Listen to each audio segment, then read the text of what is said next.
கர்த்தருடைய பரிசுத்தமான நாம மகிமைப்படுவதாக. ஆசீர்வாதமான ஒரு நல்ல காலை வேளையிலையும் அனுதினமல்லா என்கிற வேத தியானத்தினால் உங்களை சந்திப்பதில் மிகுந்த சந்தோஷம். கிருபையாய் கர்த்தர் நமக்கு தந்திருக்கிற ஒரு புதிய நாளுக்காக கர்த்தரை துதிப்போம். இந்த நாள் மார்ச் மாதம் 15ஆம் தேதி சனிக்கிழமை கால வேளை. இந்த நாளிலேயும் கர்த்தருடைய வேதத்தை நாம் தொடர்ந்து தியானிக்க கர்த்தர் நமக்கு உதவி செய்வாராக. யாத்திராகமம் அதனுடைய 6வது அதிகாரம். இந்த அதிகாரத்துல தேவனுக்கு செலுத்தக்கூடிய பலிகளின் விவரங்களை திரும்ப திரும்ப சொல்லிக் கொண்டு வருவதை பார்க்க முடியும். அதுல விசேஷமாய் சொல்லப்படுகிற ஒரு பலி போஜன பலி. இது ஆசாரியர்கள் செய்யக்கூடிய காரியம்.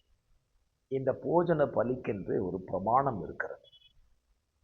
அந்த பிரமாணத்திலே மிக முக்கியமான பிரமாணம் என்றால், போஜன பலி செய்யும் பொழுது அதிலே புளித்த மாவுள்ளதாக செய்யப்படக்கூடாது என்று கர்த்தர் சொல்லியிருக்கிறார். புளித்த மா என்று நீங்கள் வேதத்தில் வாசிக்கும் பொழுது, எகிப்து தேசத்திலிருந்து அவர்கள் புறப்பட்ட நாளிலே மாவு புளிக்கும் முன்பதாகவே புறப்பட்டு வந்து விட்டார்கள். ஆகவே கர்த்தருடைய பஸ்கா என்பது புளிப்பில்லாத அப்பங்களாக சுடப்பட வேண்டும் என்று இஸ்ரவேல் ஜனங்களுக்கு தேவன் பிரமாணமாக சொல்லிக் கொடுத்திருக்கிறார். அதுபோலதான் நம்ம வாழ்க்கையிலையும் புளிப்புள்ள அனுபவங்கள் இருக்கக்கூடாது.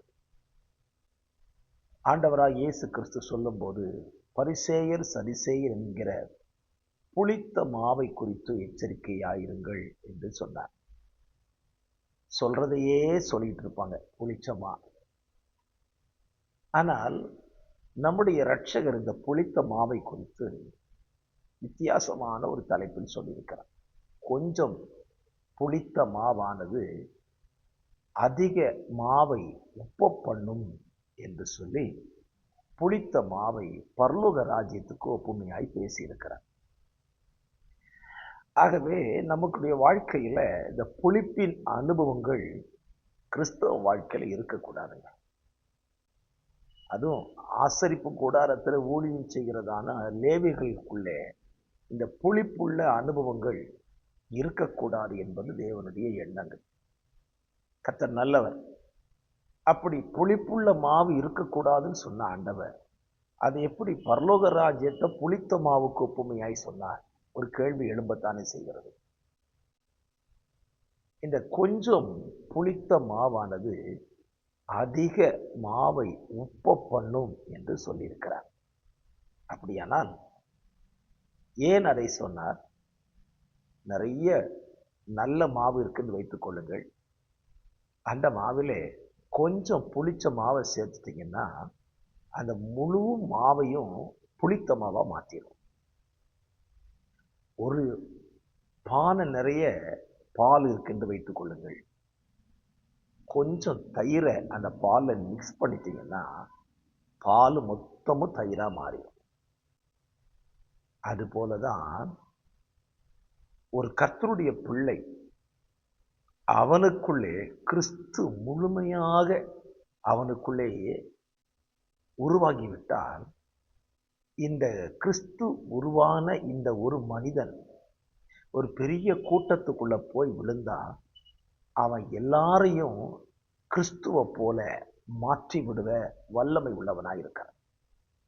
எப்படி கொஞ்சமா எல்லா மாவையும் உப்பு பண்ணுதோ அது போலதான் தேவ சத்தியத்தை அறிந்த ஒரு மனிதன், ஒரு குடும்பம், ஒரு கிராமம், ஒரு பட்டணத்துக்குள்ளே விழுந்ததானால் அந்த பட்டணம் முழுவதுமே மாற்றிவிட வல்லமை உள்ளதுதான் கிறிஸ்துவின் உபதேசம். ஆகவே என்னை கேட்டுக்கொண்டிருக்கிற அருமையான கர்த்தருடைய பிள்ளைகளே, நீங்கள் அறிந்து கொண்ட உண்மையான சத்தியத்தின்படி நீங்கள் வாழ்ந்தால் உங்களை கொண்டு குடும்பங்களை, கிராமங்களை, பட்டணங்களை ரட்சிக்க தேவன் போதுமானவராய் இருக்கிறார். ஆகவே நீங்க முதல்ல சரியா புளிச்சிட்டீங்கன்னா உங்களை கொண்டு நிறைய பேரை ஆண்டவர் புளிக்க வைத்து விடுவார். நீங்கள் உண்மையாய் கிறிஸ்துவின் பிள்ளையாய் மாறிவிட்டால் உங்களை கொண்டு அநேகரை கிறிஸ்துவின் பிள்ளையாய் மாற்ற ஆண்டவரால் முடியும். செய்வீர்களா? ஜெபிக்கலாம். பரிசுத்த பிதாவே, இந்த நல்ல காலவேளையில் வாசிக்க தந்த கேட்க தந்த வார்த்தையின்படி எங்களை நாங்கள் சரியான அளவுக்கு கிறிஸ்துவுக்குள் மாற்றிக்கொள்ள பரலோகத்தின் தகப்பனை உதவி செய்யும். இயேசுவின் நாமத்தில் ஜெபிக்கிறேன் நல்ல பிதாவே. ஆமென். ஆமென். God bless you.